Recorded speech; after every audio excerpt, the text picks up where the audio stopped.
आगे बात करते हैं मेंस का क्वेश्चन। तो मेंस का क्वेश्चन यहाँ पे जो भी हमने आज टॉपिक डिस्कस किए हैं उसमें एंटी माइक्रोबियल रेजिस्टेंट ये हमेशा से इशू बना रहता है। इसी के ऊपर आपसे क्वेश्चन पूछा जाएगा कि ये एक ग्रेटेस्ट थ्रेट बन चुका है हमारी पूरी ग्लोबल कम्युनिटी के लिए। तो आप बताइए ये क्या होता है, एंटी माइक्रोबियल रेजिस्टेंस क्या है, साथ में डिस्कस करें कि किस तरीके से हम यहाँ पे इसे मिटिगेट कर सकते हैं इस प्रॉब्लम को जो ड्रग रेजिस्टेंट डिसीज से होती हैं। तो किस तरीके से हम इसे मिटिगेट कर सकते हैं, सारे पहलू हमें बताने हैं, 250 वर्ड्स में इसे लिखना है। तो हम क्या बताएंगे, पहले हम AMR को बताएंगे कि ये क्या होता है। कि जब कोई वायरस, फंगस या फिर किसी भी पैरासाइट, बैक्टीरिया की वजह से जो भी बीमारी होती है और हम उन्हें क्या देते हैं, एंटीबायोटिक्स देते हैं, उनके ऊपर ये जो आपके होंगे ये रिस्पॉन्ड करना बंद कर देंगे।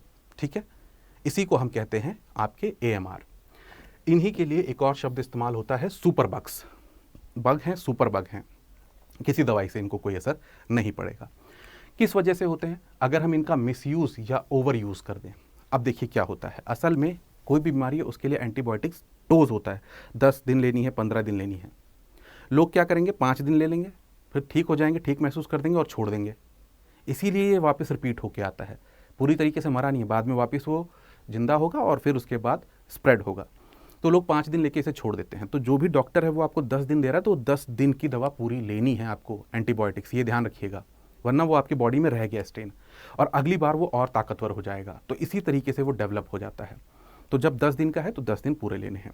तो या तो कम यूज़ करते हैं या फिर ओवर यूज़ कर लेते हैं, ज़बरदस्ती हर एक बीमारी में लिए जा रहे हैं। ठीक है, क्लीन वाटर, सैनिटेशन, ये भी एक इसकी प्रॉब्लम है। इम्पैक्ट क्या होगा, ड्रग रेजिस्टेंट हो जाएंगे ये आपके एंटीबायोटिक्स, आगे चल के दवाइयाँ इनफेक्टिव हो जाएंगी।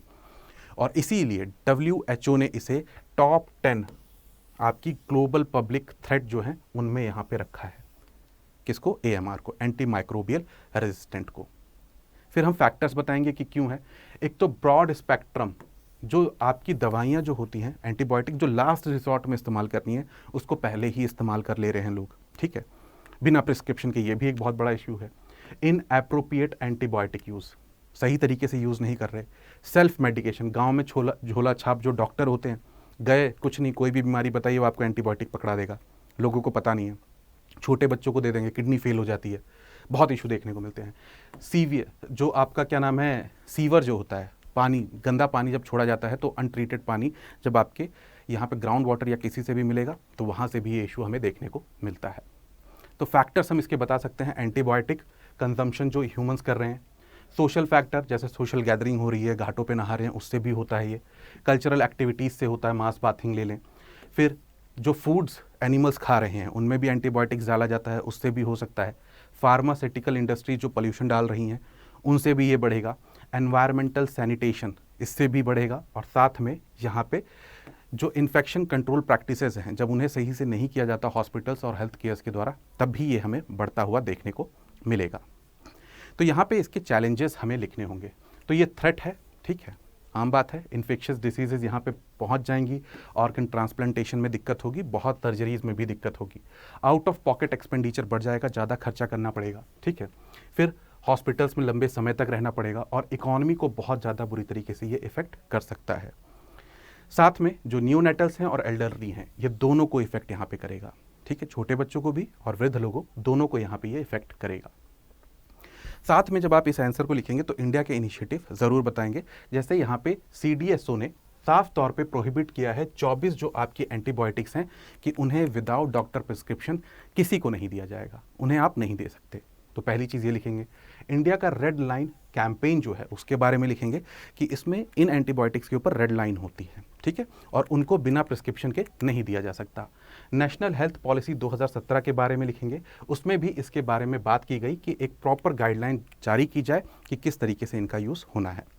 साथ में नेशनल एक्शन प्लान और एंटीबायोटिक रेजिस्टेंट जो है 2017, उसमें भी यहाँ पे पूरी चीज़ें एक गाइडलाइन जारी की गई हैं कि किस तरीके से इनके यूज़ को, मिसयूज़ को रोकना है।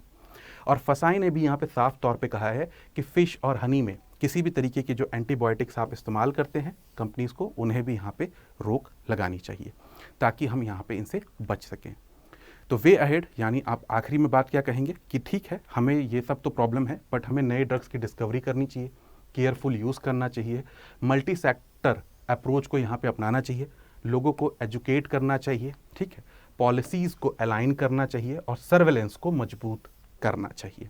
तो इन सब तरीके से हम यहाँ पे इससे लड़ सकते हैं। तो मेंस में यहाँ पे इससे क्वेश्चन बनने के चांसेस बहुत ज़्यादा हैं। तो इसी के साथ हमारा जो इस हफ्ते का साइंस एंड टेक का पोर्शन था वो होता है दोस्तों समाप्त। पढ़ते रहें, मस्त रहें। जय हिंद, जय भारत, धन्यवाद।